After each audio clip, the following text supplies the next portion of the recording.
প্রশ্ন, আব্দুল আওয়ালের স্ত্রী রহিমা ঢাকায় পারিবারিক আদালতে প্রথম সহকারী জজ আদালত ঢাকা খোরপোশের জন্য একটি মকদ্দমা দায়ের করেছেন।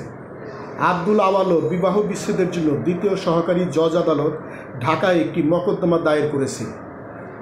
রহিমা আপনাকে বিবাহ বিচ্ছেদের মকদ্দমাটি দ্বিতীয় সহকারী জজ আদালত হতে প্রথম সহকারী জজ আদালতে বদলি করার ব্যবস্থা করতে উকিল নিয়োগ করেছে। উক্ত মকদ্দমা স্থানান্তরের জন্য প্রার্থনা করে সংশ্লিষ্ট আইনের উল্লেখ সহ যথাযথ আদালতে দাখিলের নিমিত্তে একটি দরখাস্ত মোসাবেদা করুন। এই প্রশ্নটি 1997 সালের ডিসেম্বর মাসের বার কাউন্সিলের অ্যাডভোকেটশিপ পরীক্ষায় এসেছিল। আমরা এখন মামলাটা মোসাবেদা করব। মামলা স্থানান্তরের দরখাস্ত মোসাবেদা। জেলা ঢাকা, মোকাম বিজ্ঞ জেলা জজ সাহেবের আদালত ঢাকা। সূত্র, বদলি মিস কেস ...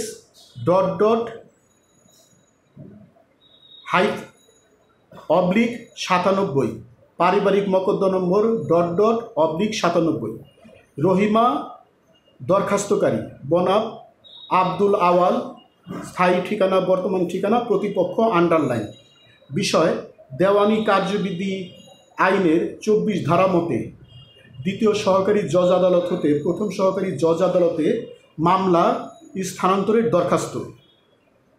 দরখাস্তকারী পক্ষে যথাবিহিত সম্মান প্রদর্শনপূর্বক সবিনয় নিবেদন এই যে -1, দরখাস্তকারিণী খোরপোশ আদায়ের জন্য প্রতিপক্ষের বিরুদ্ধে ঢাকার প্রথম সহকারী জজ আদালত ও পারিবারিক আদালতে মকদ্দমা নম্বর -97 দায়ের করেছে এবং প্রতিপক্ষ বিবাহ বিচ্ছেদের জন্য ঢাকার দ্বিতীয় সহকারী জজ আদালতে মকদ্দমা নম্বর -97 দায়ের করেছে।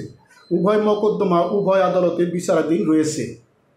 2, খোরপোশ আদায় ও বিবাহ বিচ্ছেদের উভয় মকদ্দমায় পক্ষসমূহ পরস্পর বাদী ও বিবাদী এবং উভয় মকদ্দমা একে অন্যের সাথে পরস্পর অঙ্গাঙ্গিভাবে জড়িত হওয়ায় একটি মকদ্দমার শুনানিকালে স্বাভাবিকভাবেই অপর মকদ্দমাটির প্রসঙ্গ উপস্থাপিত হবে।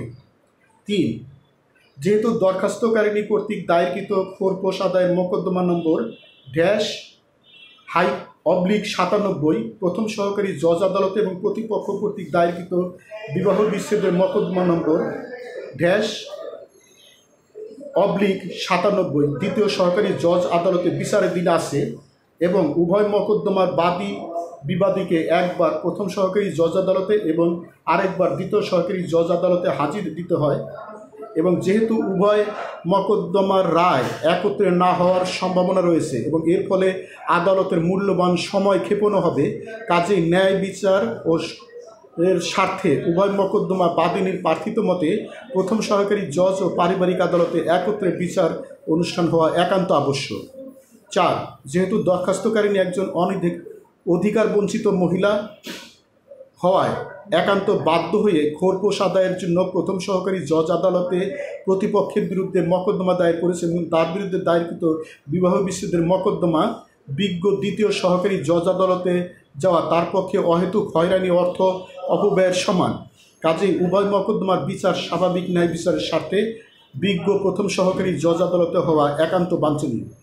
অতএব বিজ্ঞ হুজুর আদালতে বিনীত প্রার্থনা এই যে উপরোক্ত অবস্থা ও কারণাধীনে ন্যায় বিচারের স্বার্থে ও আদালতের প্রক্রিয়ার অপব্যবহার রোধকল্পে বিজ্ঞ দ্বিতীয় সহকারী জজ আদালতে দায়েরকৃত মকদ্দমাটি বিজ্ঞ প্রথম সহকারী জজ আদালতে বদলি করে একই সাথে শুনানি ও বিচারের আদেশ দানে হুজুরের সদয় মর্জি হয় এবং এরূপ দয়ের জন্য বিনয়বিনত দরখাস্তকারী বিজ্ঞ আদালতের প্রতি চিরকৃতজ্ঞ থাকিবে।